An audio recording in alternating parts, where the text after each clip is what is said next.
Hi everybody, so today's video is a question and answer video. Today I'm going to take to my Twitter and answer a bunch of your questions that you submitted to the hashtag AskClaire. So in my last video I answered questions from Tumblr, but I decided to switch it up to Twitter this time. I'm not sure if I'm going to continue going back and forth between Tumblr and Twitter. I kind of like Twitter more than answering questions on Tumblr, but you guys can leave me your feedback down below and let me know what you guys think. If I don't answer your question in this video, it's possible that I didn't pick it because I've already answered that question either in a previous question and answer video or in a vlog or something like that. So I will link all my previous kind of question and answer videos in the info box below, and maybe you can watch those and see if I've answered your question already. But for now, let's go ahead and go into the new questions. What places have you lived in? So I've kind of touched on this question before in some previous videos, but I don't know if I've actually given a clear answer to all the countries that I've lived in. For those of you who are new to my channel, I was a foreign service kid. My mom worked for the government, so I traveled a lot as I was growing up. I was born in Korea, but I was adopted when I was 7 months old. Then we lived in Haiti for a few years. I went to preschool in Quebec City. After Quebec City, we moved to the Central African Republic. So I lived in Africa from the age of about 4 to 7. Then I moved to the States and I lived in Northern Virginia for a few years. I went to elementary school there. After 4th grade, I went to Poland. We lived in Poland for about 2-3 years, and I lived in Kraków. So after Kraków, we moved back to the States because my mom wanted me to go to high school in one place, even though I ended up transferring to a different school in the middle of high school. But I lived in one place, so I went back to Northern Virginia. And then I pretty much stayed in the Virginia, Washington, D.C. area for a while. I did live in Montreal for a couple months, but I ended up coming back to Washington, D.C. And then after being kind of in that comfort zone in the DMV area for a few more years, I ended up moving to New York. And then after New York, I moved to California. And I've lived in LA now for a little over a year and a half, and I'm probably gonna be here for a while. How are you liking Full Metal Alchemist? Do you think you'll be watching any other animes your watchers may recommend? Absolutely. I really like it so far. I haven't really gotten that far into it, so I can't give too much feedback, but I really am enjoying it. And I'm definitely open to any other anime or anything that you guys recommend. Part of the reason why I even started with Full Metal Alchemist was kind of an option between Fairy Tail, Full Metal Alchemist, and Dragon Ball Z. And even though a ton of you were into Dragon Ball Z, a lot of people were super stoked on FMA, so that's what I started with. And a lot of you are telling me to watch FMA Brotherhood after this, or to not watch this one and watch Brotherhood because it goes off of the actual manga more than this one. But this is one I have, so I will definitely check out Brotherhood afterwards and kind of compare the two stories. So yeah, definitely send me your recommendations. I mean, a bunch of you already have, and I'm definitely, you know, taking mental notes. But I hope to kind of get more into it in the future. And if it's something that you guys are interested in hearing about from me, definitely leave feedback in the comments down below. What do you do in your free time?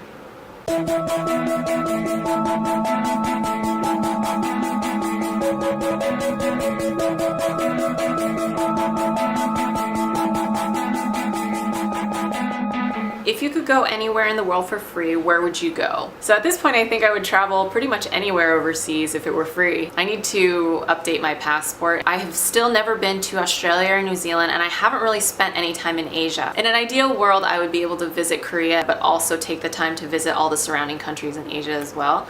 I just kind of want to go and eat food and experience everything. So hopefully that's in my future. But in the more immediate future, I really want to go to a beach. Like I know that I live in California and there are beaches everywhere, but I'd really like to, you know, go and hang out in Hawaii for a little while, or go somewhere in the Caribbean or something like that.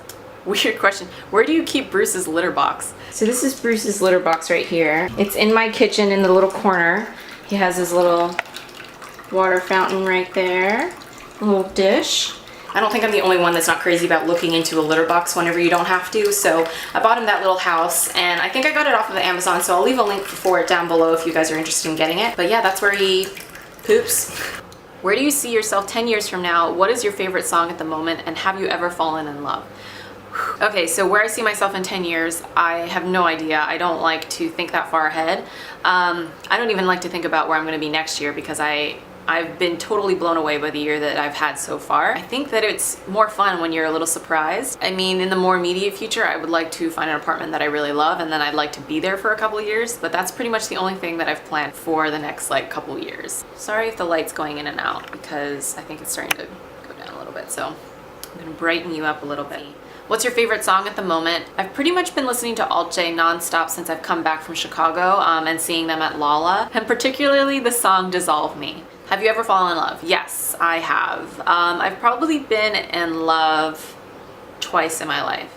Do you believe that there's such a thing as soulmates? I think I might have answered this question before, but I love the idea that there is one person meant for another person out there. The thing is that not everybody finds their soulmate. I don't know, I love the idea of soulmates and that connection that you can have with someone, but I'm not sure if I fully believe in it.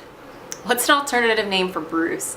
I call him Brucey or Brucifer a lot, or my little baby, but Bruce is his name. Have you gone to Korea and would you want to do a meetup there? Absolutely, I want to go to Korea. I don't know when I'll be able to go, but it's definitely some place that I want to visit since I haven't been since I was adopted and obviously have no memory of. If I happen to be out there, of course I would try and do a meetup. Do you think about getting another cat?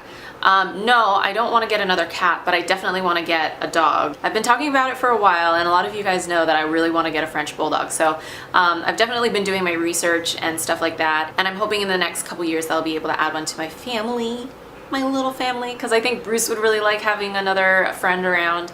And I think they would be the great size and everything. So I've already got plans to have one as soon as, you know, by next year. But I'm not in any rush because first and foremost I have Bruce, my cat child, so I need to have ideal space and time to dedicate to that new addition. So no to a cat, but yes to a French bulldog. Did you ever have short to your shoulders and did you like it? I'm assuming you mean hair short to my shoulders. I've actually had even shorter than that. I had a super short bob. I definitely don't have any pictures of me with that short hair because I think I burned all of them. It's one of the worst things that I ever did because my face shape is not ideal for a really short haircut like that. But I had had hair down to my butt practically, or down to my waist, for most of my life, and I was convinced that I needed to have short hair once in my life, and I did it, and I'm glad I did because I'm never gonna do it again.